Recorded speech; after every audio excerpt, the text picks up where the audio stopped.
கம்பம் அப்படிங்கிற ஒரு ஊர். அந்த ஊருக்கு அருகில ஒரு ஏரி. அந்த ஏரியில ஒரு சாக்கு மூட்டை மிதக்குது தண்ணியில அப்படின்னு சொல்லிட்டு அங்க இருக்கிற லோக்கல் போலீஸுக்கு தகவல் கிடைக்குது.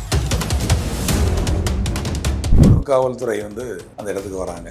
அந்த ஏரியில மிதக்கக்கூடிய அந்த மூட்டையை கரைக்கு தள்ளி கொண்டு ஓபன் பண்ணி பார்க்குறாங்க. பார்த்தா அதுக்குள்ள 5 துண்டுகளாக வெட்டி கொலை செய்யப்பட்டு அந்த சாக்கு மூட்டையில கட்டி தண்ணிக்குள்ள போடக்கூடாது. அப்போ இவன் இல்லாத தண்ணி அடிச்சுட்டு வீட்டில் படுத்துங்களாம். தூங்கிட்டு இருக்க இவனை இந்த தாய் தனது உறவினர் 2 பேர் உதவியோட கோடாரியை எடுத்து கழுத்தில் வெட்டி, இவர் பார்த்தா இவர் ஒரு சாதாரண துப்புரவு தொழிலாளி, லாரியில் கிளீனர் வேலை, இந்த மாதிரி வேலை செய்யக்கூடியது தான். 35 வயதாகியும் அவருக்கு திருமணம் ஆகவில்லை. ஏன் ஆகலை அப்படின்னா,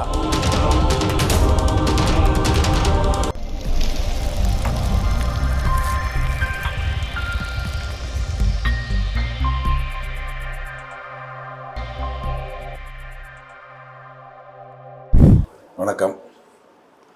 ஆந்திர மாநிலம் பிரகாசம் மாவட்டம், அங்கே கம்பம் அப்படிங்கிற ஒரு ஊர்.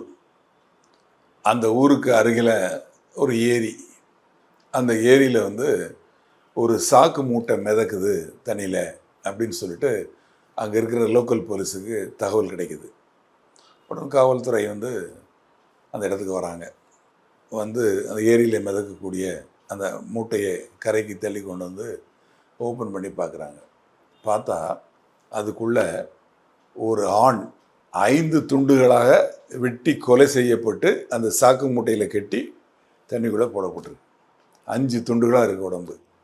அந்த ஆண் யார் அப்படின்னு சொல்லிட்டு காவல்துறை விசாரிக்கிறாங்க. அந்த சாக்கு மூட்டையில் இருந்த பிணத்தை அது மிதந்துட்டு இருக்கிற அந்த இடத்துலையே ஒரு ஃபோட்டோ வீடியோலாம் எடுத்து திருப்பி கரைக்கு கொண்டு ஓப்பன் பண்ணுறப்போ அந்த ஃபோட்டோ வீடியோலாம் எடுத்து, அப்புறம் யாரை அந்த முகத்தெல்லாம் வீடியோ எடுத்து, அந்த உடல் பகுதிகளை வீடியோ எடுத்து ஃபோட்டோ எடுத்து இந்த பாடியை போஸ்ட்மார்ட்டத்துக்கு அனுப்பிச்சி வச்சுருவாங்க. அனுப்பிச்சி வச்சுட்டு விசாரணையை துவங்குறாங்க. அந்த ஊரில் இந்த நபர் யார் அப்படிங்கிறத விசாரிக்கிறாங்க. விசாரிக்கிறப்போ என்ன தெரிய வருதுன்னா, அந்த ஆள் இறந்து போன நபர் முகத்தை வச்சு அடையாளம் சொல்கிறாங்க. அவர் பேர் ஷியாம் பிரசாத். அவருக்கு வயசு 35. அவரோட தகப்பனார் இறந்துட்டாங்க.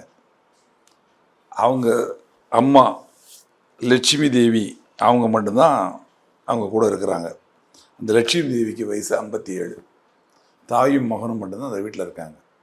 உடனே அந்த வீட்டை போய் பார்த்தா வீடு பூட்டப்பட்டிருக்கு. உடனே அக்கம் பக்கத்தில் உள்ளவங்கள கேட்குறாங்க. அப்போ அவங்க சொல்கிறாங்க, 2 நாளாகவே வீடு இது மாதிரி பூட்டி தான் இருக்குது. அந்த தாயும் மகனும் எங்கேயோ வெளியூருக்கு போயிருக்காங்க போல இருக்கு அப்படிங்கிறாங்க. இவங்களோட உறவினர்கள் பெங்களூரில் இருக்கிறாங்க, அதே மாதிரி ஹைதராபாத்தில் இருக்காங்க, நசரத்பேட்டையில் இருக்காங்க. அதனால் அவங்க சொந்தக்காரங்க வீட்டுக்கு போயிருப்பாங்க போல இருக்கு அப்படின்னு சொல்லிட்டு அக்கம் பக்கத்தில் இருக்கவங்க சொல்கிறாங்க. அப்புறம் இந்த ஷியாம் பிரசாத் இறந்து போனார் இல்லையா, அவரை யாரோ கொலை பண்ணியிருக்காங்க அப்படின்னு தெரியுது. ஏன்னா துண்டு துண்டாக வெட்டி போட்டிருக்காங்களே, வெட்டி சாக்கு மூட்டையில் கட்டி திட்டமிட்டு செய்யப்பட்ட கொலை. அப்போது இவருக்கு யார் விரோதி அப்படி விசாரிக்கிறாங்க. இவர் பார்த்தா இவர் ஒரு சாதாரண துப்புரவு தொழிலாளி, லாரியில் கிளீனர் வேலை, இந்த மாதிரி வேலை செய்யக்கூடியவர் தான். 35 வயதாகியும் அவருக்கு திருமணம் ஆகவில்லை. ஏன் ஆகலை அப்படின்னா, அவர் போதை பழக்கத்துக்கு அடிமை ஆகிட்டார்.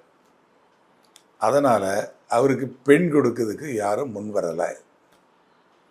அது மட்டும் இல்லை, இவர் போதை போட்டுட்டார்னா பெண்களை தேடி போவார். அந்த ஊரில் இருக்க பெண்கள்கிட்டலாம் இதே மாதிரி போதையில் போய் தவறாக நடக்கிறதுக்கு முயற்சி பண்ணுறார். இது மாதிரி இவர் முயற்சி பண்ணுறத அந்த பெண்கள்லாம் தடுத்து இவரை விரட்டி விட்டுட்டு, அதுக்கப்புறமா அவங்க தாய்கிட்ட சொல்கிறாங்க, அம்மா உங்கள் முகத்துக்காக தான் பார்க்குறோம், அந்த பையன் இது மாதிரி தண்ணி அடிச்சுட்டு போதை போட்டு என்கிட்ட தவறாக நடக்க முயற்சி பண்ணான், என் வீட்டில் இது மாதிரி முயற்சி பண்ணான் அப்படின்னு சொல்கிறாங்க. சில பெண்கள் ரோட்டில் போகையிலே போதையில் இது மாதிரி முயற்சி பண்ணான் அப்படின்னு சொல்கிறாங்க. கேட்க கேட்க அந்த தாய்க்கு மனசு தாங்க மாட்டேங்குது. அவனை கூப்பிட்டு கண்டிக்கிறாங்க, இது மாதிரி பண்ணுன்னா நடக்கிறது வேறு அப்படின்னு. அந்த பெண்களும் என்ன சொல்லிட்டு போகிறாங்க, உங்களுக்காக தான் நாங்கள் போலீஸில் கம்ப்ளைண்ட் கொடுக்கல, இல்லை போலீஸில் கம்ப்ளைண்ட் கொடுத்தா இவன் வந்து ஆயுள் தண்டனையாகி உள்ளே போயிடுவான். இன்றைக்கி இருக்க சட்டங்களில் போக்சோ சட்டம் அது இதுன்னு இருக்குது, பெண்களுக்கு எதிரான சட்டங்கள் இருக்குது. அந்த சட்டங்கள் படி உள்ளே போனான்னா வெளியே வர முடியாது, உங்கள் முகத்துக்காக தான் நாங்கள் பார்க்குறோம் அப்படின்னு சொல்கிறாங்க. இந்த அம்மாவும் ஒவ்வொரு முறையும் அவனை கண்டிக்கிறாங்க. ஆனால் அவன் திருந்துற மாதிரி தெரியல. இதுக்கிடையில் இவங்களோட சொந்தக்காரங்க பெங்களூரு, ஹைதராபாத், நசரத்பேட்டையில் இருக்காங்க. அவங்க வீட்டுக்கு போகிறேன் அப்படின்னு சொல்லிட்டு சில போகிறான். அந்த ஊர்களுக்கு போய் அங்கே இருக்கிறவங்க எல்லாருமே இவனுக்கு சித்தி, பெரியம்மா, அத்தை இந்த உறவு உள்ளவங்க தான். அங்கேயும் போய் தண்ணியை போட்டுட்டு அவங்ககிட்டையும் தவறாக நடக்க முயற்சி பண்ணுறான். உடனே அங்கேருந்து அவங்களும் ஃபோன் பண்ணி அவங்க அம்மாவுக்கு சொல்கிறாங்க, இது மாதிரி உங்கள் பையன் வந்தான், இந்த மாதிரி என்கிட்ட தவறாக நடக்க முயற்சி. இப்போ சித்தி அம்மாவோட தங்கச்சி, பெரியம்மா அம்மாவோட அக்கா, அத்தை அப்பா கூட பிறந்தவங்க, இல்லை அம்மாவோட அண்ணன் ஒய்ஃபு, எல்லாருமே வயசில் பெரியவங்க, உறவினர்கள் வேறு. அவங்கக்கிட்டேயே போய் போதையில் போய் தவறாக நடக்க முயற்சி பண்ணியிருக்காங்க. இது சொன்னோன்னா அந்த அம்மா ரொம்ப கொதிச்சு போயிடுறாங்க. இந்த மாதிரி ஒரு பிள்ளை நமக்கு தேவையில்லை, இவன் இருக்கிறதுனால நமக்கு இவ்வளோ பிரச்சனை, எல்லோரும் நம்மளை கேட்குறாங்க, நமக்கு அவமானமாக இருக்குது அப்படின்னு சொல்லிட்டு அவங்க ஒரு முடிவு எடுக்கிறாங்க. இவனை எப்படியாவது போட்டு தீர்த்திட வேண்டியது, காலி பண்ணிட வேண்டியது, இவனை கொலை செய்ய வேண்டியது அப்படின்னு ஒரு முடிவு எடுக்கிறாங்க. ஆனால் அவங்க வயசானவங்க, அவங்களால எதுவும் பண்ண முடியாது அப்படிங்கிறதுக்காக இவங்க உறவினர்கள் 2 பேரை வீட்டுக்கு வரவழைக்கிறாங்க. வரவழைச்சி அவங்ககிட்ட இந்த விவரங்களை சொல்கிறாங்க. அவங்களும் சரி பரவாயில்ல, இவன் ஒழியட்டும், சனியா இவனால் தொல்லை தாங்க முடியல, ஒழிஞ்சு போகட்டும் அப்படின்னு அவங்களும் சரின்னு ஒத்துக்கிறாங்க. அப்போ இவன் வந்து ஃபுல்லாக அதை தண்ணி அடிச்சுட்டு வீட்டில் வந்து படுத்து தூங்குறான். தூங்கிட்டு இருக்க இவனை இந்த தாய் தனது உறவினர் 2 பேர் உதவியோட கோடாரியை எடுத்து கழுத்தில் வெட்டி அவனை கொலை பண்ணுறாங்க. அப்புறம் அவனை வந்து 5 துண்டுகளாக துண்டாக்கி ஒரு கோணியில் போட்டு அந்த உறவினர்கள் 2 பேர் உதவியோட ஒரு ஆட்டோவில் ஏற்றி இந்த மூட்டையை 3 பேர் சேர்ந்து ஏரியில் கொண்டு போய் இந்த மூட்டையை தூக்கி கொண்டு போட்டுட்டு இங்கேருந்து கிளம்பியிலே வீட்டை பூட்டிடுறாங்க. அப்படி எஸ்கேப் ஆகிடுறாங்க. காவல்துறை வந்து இவங்க எங்கள் சொந்தக்காரங்க வீட்டுக்கு எல்லா வீட்டுக்கும் போய் தேடி பிடிச்சி இவங்களை அரெஸ்ட் பண்ணிடுறாங்க. ஒரு உறவினர் வீட்டில் இந்த அம்மா இருக்காங்க, கைது பண்ணி அவங்கள விசாரிக்கிறாங்க. அப்போ தான் அவங்க நடந்த விவரங்களெல்லாம் சொல்கிறாங்க. அதுக்கப்புறம் அதில் சம்மந்தப்பட்ட அந்த உறவினர் 2 பேர் அவங்களையும் இவங்க அடையாளம் காட்டி அவங்களையும் காவல்துறை அரெஸ்ட் பண்ணிட்டாங்க. ஆக தாய், உறவினர் 2 பேர் 3 பேரும் அரெஸ்ட் பண்ணி இப்போ ஜெயிலில் இருக்காங்க. இதில் வந்து என்ன தெரிய வருது அப்படின்னா, போதையின் பாதையில் போயிட்டோம்னா அது எந்த அளவுக்கு போய் ஒருத்தனை நாசமாக்கும் அப்படிங்கிறதுக்கு இது ஒரு வழி. தான் பெற்ற தாய் தான் குழந்தையே கொலை பண்ணணும் அப்படிங்கிற ஒரு வேகத்துக்கு வரக்கூடிய ஒரு சூழ்நிலையை அந்த போதை உருவாக்கிட்டு, போதையின் பாதையில் போய் இவன் அந்த ஊரில் இருக்க பெண்கள்கிட்ட எல்லார்கிட்டையுமே தவறாக நடக்க முயற்சிருக்கான். இவனோட அந்த போதை பழக்கத்தினால யாரும் இவனுக்கு பெண் கொடுக்க முயற்சி பண்ணல, கொடுக்க தயாராக இல்லை. பெண்கள்லாம் வந்து இவன் தவறாக நடக்க முயற்சி பண்ணுறதை தாய்கிட்ட வந்து சொல்கிறாங்க. அடுத்த ஸ்டெப் மேலே போய் தன் உறவினர்கள், தன் தாய், சித்தி, பெரியம்மா, தாயோட பிறந்தவங்க, அவங்கக்கிட்டையும் தவறாக நடக்க முயற்சி பண்ணுறாங்க.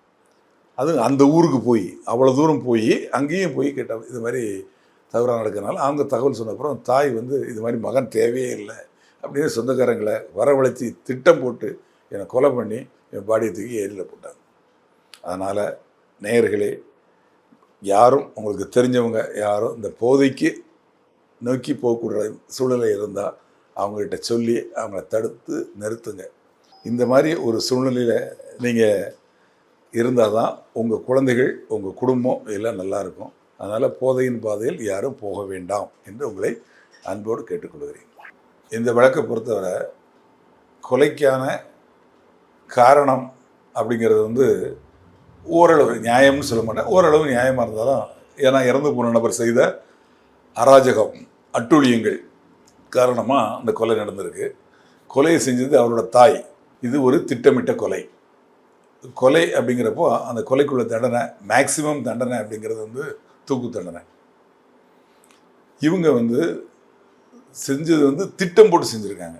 ஒரு எதிர்பாராத விதமாக நடந்து போகையில் ஒரு சைக்கிளோ பைக்கோ வந்து மோதிட்டாங்க, அதனால 2 பேரும் சண்டை போட்டுக்கிட்டாங்க, அடிச்சிட்டாங்க, அதில் இறந்து போயிட்டாங்க அப்படிங்கன்னா அது வேறு விஷயம். இது இவனை கொலை செய்யணும், இவனை காலி பண்ணணும், இவனை தீர்த்து கட்டணும் அப்படிங்கிற ஒரு முடிவோட அந்த முடிவுக்காக இவனை தூங்குவதுக்கு அப்புறம் உறவினர்களை வரவழைச்சி பிளான் பண்ணி கோடாலியெல்லாம் ரெடியாக வச்சுருந்து அவன் தூங்குனதுக்கப்புறம் அவனை வெட்டி கொண்டு இருக்காங்க. கொன்னதுக்கப்புறம் இது கொலை. அதுக்கப்புறமா அந்த கொலையை மறைக்கிறதுக்காக துண்டு துண்டாக வெட்டி கோணியில் போட்டு கெட்டி ஒரு ஆட்டோவில் ஏற்றி அங்கே கொண்டு போய் ஏரியில் போட்டிருக்காங்க. இது கொலையை மறைக்கிறதுக்கான காரியங்கள். இந்த காரியம் கொலைக்காக என்ன தண்டனையோ அதே தண்டனை தான் கொலையை மறைப்பதற்காகவும் அதே தண்டனை தான் கிடைக்கும். ஆக 2 விதமான மரண தண்டனை கிடைக்கலாம், இல்லை ஆயுள் தண்டனை கிடைக்கலாம். இதில் கொலையை ஒருத்தர் செய்தாலும் அவருக்கு உதவியாக 2 பேர் இருந்தாங்க இல்லையா, அவங்களுக்கும் அந்த தண்டனை நிச்சயமாக. என்ன நோக்கம்? கொலை செய்ய வேண்டுங்கிறது தான் அவங்களோட நோக்கம். ஆக அந்த கொலை செய்யும் நோக்கத்தோடு தான் 3 பேரும் ஒன்றா சேர்றாங்க, அந்த செயலை செய்கிறாங்க. அதில் ஒருத்தர் தான் கழுத்தில் வெட்டியிருக்கலாம், ஆனால் மற்றவங்க கூட இருந்திருக்காங்க. அவங்க கூட இருந்து தடுக்கலை. அப்போ அவங்களுக்கும் அந்த கொலை செய்யக்கூடிய நோக்கம் இருக்குது. அதுக்கப்புறம் கொலை செஞ்சு முடிஞ்சதுக்கப்புறம் இறந்து போனதுக்கப்புறம் துண்டு துண்டாக வெட்டுறாங்க. வெட்டி அதை எடுத்து திருப்பி கோணியில் போடுறாங்க, அப்புறம் எடுத்துகிட்டு போகிறாங்க. அதனால் 3 பேருக்கும் கடுமையான தண்டனைகள் கிடைக்கும். அதில் எந்த விதமான மாற்று கருத்தும் கிடையாது. ஆனால் இந்த வழக்கில் கொலையை நேரடியாக பார்த்த சாட்சிகள் கிடையாது. சந்தர்ப்ப சூழ்நிலைகள் தான் இந்த கொலையை நிரூபிக்கணும். எப்படின்னா, அந்த கோடாரி, அதில் இருந்த ரத்தம், இறந்து போனவரோட ரத்தம், அந்த வீட்டில் சிந்தி இருந்த ரத்தம், அங்கே தெரித்து சுவரில் தெரித்திருந்த ரத்தம், இதெல்லாம் இந்த மாதிரி விஷயங்கள். இது தவிர இப்போ கேமரா இடத்துல சிசிடிவி வச்சுருக்காங்க. அந்த சிசிடிவியில் இந்த ஃபுட்டேஜ் இவங்க 3 பேரும் அந்த மூட்டையை ஏற்றிட்டு போகிறது, அங்கே கொண்டு போடுறது, இதெல்லாம் சந்தர்ப்பங்களை வச்சு, சந்தர்ப்ப சாட்சிகள், அதை வச்சு தான் அந்த வழக்கில் தண்டனை கொடுக்கப்பட முடியும். அது நேரடியாக நான் பார்த்தேன், இவங்க தான் வெட்டினாங்க, இவங்க கையை பிடிச்சிக்கிட்டான், காலை பிடிச்சிட்டான் அப்படின்னு சொல்லக்கூடிய சாட்சிகள் எதுவும் கிடையாது. அதனால் சட்டத்தின்படி இப்போது ஐபிசி இந்தியன் பீனல் கோடு முன்னாடி இருந்தது, அதை பிஎன்எஸ் அப்படின்னு மாற்றிருக்காங்க. அந்த சட்டத்தின்படி அவங்களுக்கு விரைவில் நிச்சயமாக தண்டனை கிடைக்கணும் அப்படின்னு நம்புகிறேன். ஓகே சார், நன்றி சார். வணக்கம்.